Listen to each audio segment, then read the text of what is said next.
Europe 1 Soir.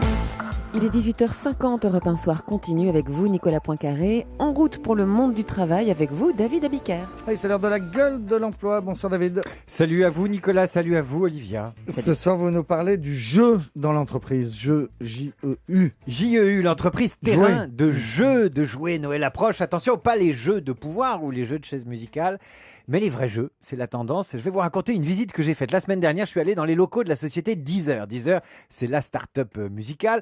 J'ai visité leurs nouveaux locaux parisiens et dedans, j'ai vu quoi ? Un baby-foot, une salle de musculation, une salle de boxe avec des sacs de sable et même une guitare électrique. Tout ça dans les parties communes. Et dans les open space, j'ai aussi vu des cabanes pour enfants avec des peluches pour s'isoler, parler au téléphone. Voilà ce que j'ai vu. Et c'est du jeu. Eh ben, c'est du jeu, c'est l'arrivée du jeu dans l'univers du travail. Le Figaro.fr aujourd'hui même évoque le sujet divertir les salariés, une bonne carte à jouer.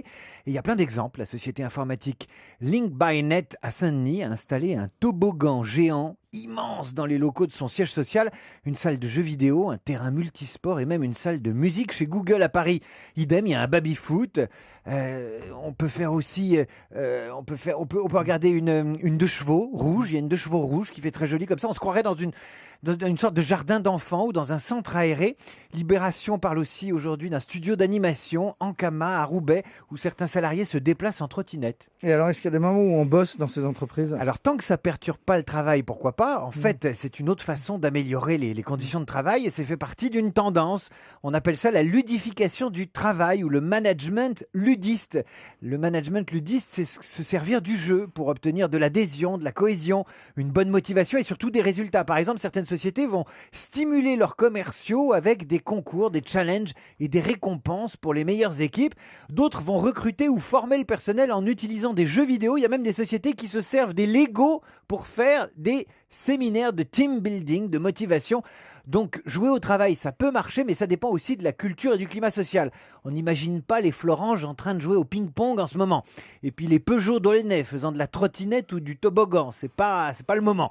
En fait, le jeu au travail, ça peut marcher à 3 conditions.